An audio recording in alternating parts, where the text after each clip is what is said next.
What's going on, guys? Today we're taking a look at Red Dead Redemption 2. Now, this game has been very interesting for a lot of people, including myself, mostly because we kind of looked at this when it was coming out and weren't too sure how it was going to all end up.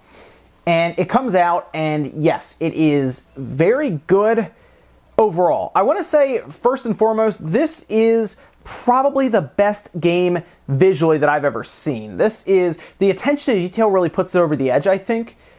But visually, it's amazing. And if you have the ability to play it on a 4K TV, whether it's through the PS4 Pro or the Xbox One X, it really is impressive stuff. HDR seems a little weird, apparently.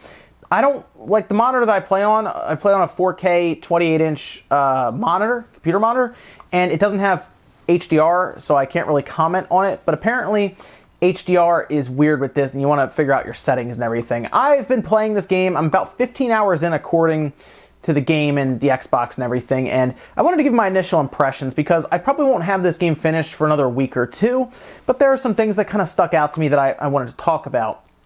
Now, I started a main mission and I thought about it. I figured I probably shouldn't show too much of the game's actual story, so I was actually going to kind of ride around because the game, like the world that it has, is really amazing to look at while I'm talking about it and everything. And maybe I can also show some of the things like the controls and stuff, things that are a little annoying to me so far, and some of the things I really like so far as well. So let me start with the good things. I said the visuals are very good, the sound quality, everything there is good as well.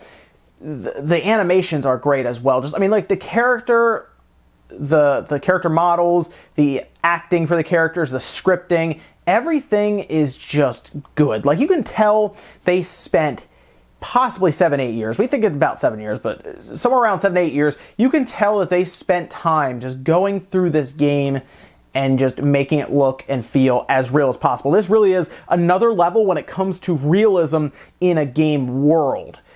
That being said, a lot of the world is empty so far that I've seen, and when you get to certain destinations, it feels a lot more lively, but when you are out in the wilderness, there is hunting to do, so you'll find different animals, and that's a whole thing on its own. There is a lot to this game, whether it was me playing poker or hunting down different animals to make pelts and equipment, and overall taking care of your camp, because the camp itself is important to take care of. You get different missions, you go out. I was collecting debts, bringing money back, and then using that money to upgrade the camp so that I have better medicine and provisions. So yeah, there's a whole building mechanic for your camp, and you're trying to keep that going as well. There's just a lot of stuff. The map is very large. I haven't uncovered as much of the map as I would like to yet. As I play through, I'm sure I will uncover more. But so far, when I'm working with the map, it's very large. That is a bit of an issue at times as well, and I'll kind of talk about that. But if you just want a world that you can get lost in and just do a lot of stuff, like I think Assassin's Creed Odyssey's world might be a little too big, but this one is very large. However, it doesn't feel like it's too big, if that makes sense. Also, I'm using that Elite Xbox controller, and it works really well here because like sprint and stuff is A, where the back triggers that, so I don't really have to take my hands off of the sticks. Now, let me talk about something that does bother me in this game so far. That comes down to the controls. So the controls are weird. I mean, it's Rockstar. So the one thing Rockstar cannot seem to get right for some reason are the controls, and I don't know what it is about that. I don't know why they have such a hard time with controls, but it feels sluggish. It's hard to describe. It's easier if you've played this. You might notice that as well. It almost feels like the controls just aren't very responsive. The aiming is kind of all over the place. They have like auto aim essentially on. I mean like heavy auto aim on. And it does feel like it tries its best to help you. But if you turn that off, whew, it's not good. It's very, very tough to aim right and do a lot of this stuff. That's why, honestly, if you're just trying to play through the game and you don't care as much, you might as well leave that on, or just turn it on completely if you've turned it off, because it's more so the game's controls that keep you from doing what you want to do. It's weird. It's a situation where you know what you want to do, and you're going to go do it, but then the controls don't allow you to do it. I mean, Grand Theft Auto has never had great controls either. The first Red Dead didn't have great controls. I feel like this might be They might have gone backwards with this one, as weird as that sounds. You also have a lot of micromanagement when it comes to your character's health and stamina meters. So if you look right there where I have the little lightning bolt symbol, that's for the horse. That's stamina. You also have health for your character and even your horse. All of that is stuff you have to manage by eating, and you can make rations or food as you go through. So you can stop at a campfire and cook and then keep that, and it maybe has better effect on you. I've come into a town here called Strawberry, and when you get into town is probably when you're in the most danger. As weird as that sounds, let me explain this to you. So I've gotten into trouble about 2 or 3 times in town when I accidentally run into people with my horse. They might be walking by and I accidentally bump them, and then you can get into trouble. Crime, like you could be marked as a bad guy essentially, and there's a whole morale system in this as well. Like I said, it goes deep. But like if I run into this guy here, he's not going to be happy, and it actually turns into a crime. It turns into assault, essentially. And if you don't care, that's fine. You can start running into people, shooting people, attacking people, and you have like a bounty placed on your head. Okay, so at that point you can pay it, which is fine. You can pay it. It gets kind of expensive, but it's so easy. Oh, I could have hitched this horse there. I'll actually do that. What's funny is, this is something I've seen a lot of people talk about on Twitter, and I noticed it as well right away. So to talk to somebody, it's left trigger. That's the same button to pull your gun on someone. So if I walk up to this guy, and I'm not quite there, right? I press left trigger right now, I'll pull my gun on him. And it's very funny because if you find people that you walk up to that you can interact with, and you press left trigger at the right time, you'll talk to them. You just want to pay attention to the bottom right where it tells you. So like there's my horsey. I hold left trigger, and then I can do all kinds of stuff where I can remove the saddle, I can feed the horse, pat it and everything. It's almost like just the controls. It's almost like they didn't have enough buttons on the controller almost, and they wanted to make a very realistic game, and it felt like they wanted to go so far that they had to sacrifice some things when it comes to realism in the game. So this is where I was going to. I figure I'll go in here because it might show us, it's fairly early on in the story and everything, so it might show us more or less about the kind of the set pieces, the dialogue and everything. So let me go in here and I'll kind of let you kind of hear some of the story here, and just in general some of the voice and acting and everything they have set up. Colm O'Driscoll, heard you had some sort of incident. We don't deal with bounty hunters around here, son. I was just wondering if I could get a description. Well, they weren't friends. They got in a fight, 2 men got killed. Now, one of them's an idiot, the other's some kind of dumb mick, so maybe them's your boys. You can look right enough when we hang them.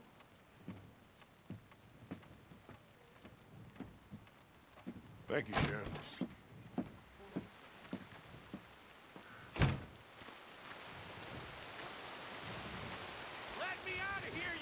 So just in general, they definitely spend a lot of time getting the characters to react correctly, trying to script things out, how people would more or less talk. I have noticed some times where it sounds a bit weird, but it overall feels like they just spent a lot of time trying to build out a very convincing set piece and characters talking and interacting with each other. So here we are, we're trying to get this guy out of jail, essentially, is what Dutch sent us off to do. And they give you a couple different missions. You can decide where you want to go and what you want to do at the time, or you can just not do any of it. So there's so much stuff you can do in this game. The story might end up being one of the last things you end up doing in this game. And I wish I was recording this in 4K, and if you have a 4K set, you can see it and everything. And I'll probably work to building that up, because this is so far in 1080p on YouTube. It's what I'm showing, and I would like to so people can see it in 4K, because it really does look like amazing in 4K on this. They're using 4K assets and everything, and it's going to look good on pretty much any system you play it on, although the base Xbox One apparently plays it like less than 900p, like 860 something, but the character animations and everything is very neat to see how everything kind of comes together. Okay, so new plan. Instead of dynamite, we're going to actually try to rip the side of the wall off with this pull lever. There we go. So they do have some of these scenes where you have to mash a button over and over again. So we'll see how that does. It was either that or they thought about getting dynamite. We'll see if we can just rip it off with this, though. There we go. Okay, good. So we broke him free, hopefully. Yes. All right, there we go. Good, good. So, yeah, the game so far... Oh. So the game so far is... All right, so here we go. Good. We're going to actually get into a bit of a shootout here. Now, this is where a lot of people have complained about the game. It comes to... Oh, I want to put my bandana on, right? Yeah, I want to put that on. Definitely want to put that on. The bandana, of course, will help you kind of stay hidden a bit. This is where things get a little kind of iffy with the game when it comes to movement or just overall trying to shoot correctly. It's almost like the sensitivity is definitely off a bit. That's something I've noticed.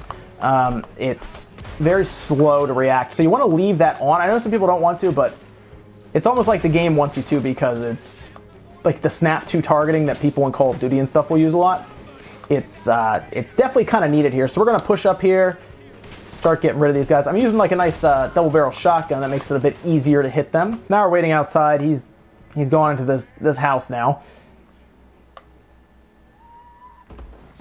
Oh, all right, took care of them. They have these set pieces where you can't quite go in, and I think it's just because they have it set up to give you kind of that, I guess, that cinematic look where you see the blood splatter on the windows. I came here to save this guy, and he's pretty much going crazy, and there's just mayhem now because of him. Okay, so we're trying to get out of here, but he's kind of just running around, just taking people out left and right. B is reload. It feels weird. I don't know. Maybe it's me with the controls, but it feels off for some reason. So we're trying to keep this guy alive, and he is just running at everyone. Oh yeah, there we go. So we can get out of here now, I guess. Yeah, okay. So we're on horses. We're getting out of here, and oh man, he's already like, yep. Come on, there we go. So you tap A over and over again to get your horse to sprint. Press and hold to kind of keep, oh, I just ran over that person. To keep pace with whoever's in front of you, so I hold it to keep pace with Micah. But we're also fighting against a lot of people on the way out, and we're just basically trying to escape the law is what it says. So we're, oh wow, I got him. All right, good. So the other thing I've noticed is sometimes, like I'm obviously riding with an NPC here, this character. They're actually pretty good. Like, they can take care of themselves for the most part. Sometimes they get out in the open and they'll just get lit up by people, but for the most part, like, you see him, he's taking care of people in front of him. I didn't have to shoot anyone. He just took care of 3 people on the way out. But I'm a little concerned he's going to get himself into some trouble here because he keeps running into people. But he's doing a pretty good job. Now we're being chased. Can I turn around easily? Okay, good. There we go. Oh, he's still alive. Got him. All right, good.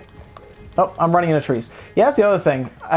In the beginning, I got on my horse. I was sprinting super fast. And I ran through the woods because later on you get into the woods with your camp settlement, which you might see here in a minute. I ran straight into a tree at like full speed, and it just killed me instantly. It was kind of funny. I mean, I had to restart the checkpoint, and there's a lot of checkpoints in the game. Like during the missions, I noticed that sometimes I would get into a checkpoint and it would only be like maybe 10 seconds before I died. So it's not like crazy or anything with its checkpoints. This is going to be an interesting game to see kind of going forward, especially when we get to the Game of the Year discussion. I still need to play more of it.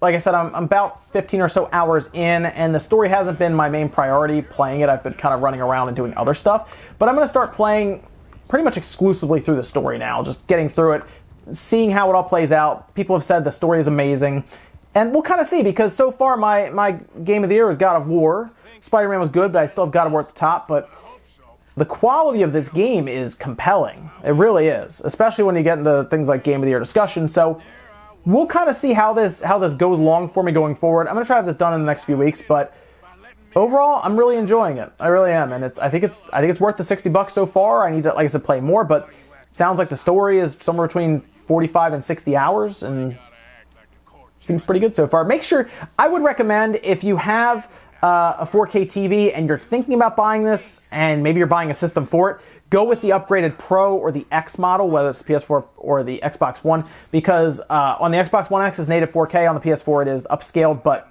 it looks so good in 4K. They really spent some time with it, and this, when you first see it on TV, it looks like a next-gen game. Like, I am very curious now what's going to happen with GTA 6 when that's on next-gen, because this already looks insane, and they've been spending some time on GTA 6, so, man, we'll see. It's going to be good. But thanks, guys, for watching. These are just my thoughts on Red Dead Redemption 2 so far. Hope you enjoyed a look at this, and I might do more on this down the road after I beat it. I know it's going to come up during the Game of the Year discussions that we hold, and I think it'll be pretty interesting to compare this to something like God of War. So, it should be fun. Thanks, guys, for watching. Make sure you hit the like button if you liked it, dislike if not, and I'll see you guys in the next video.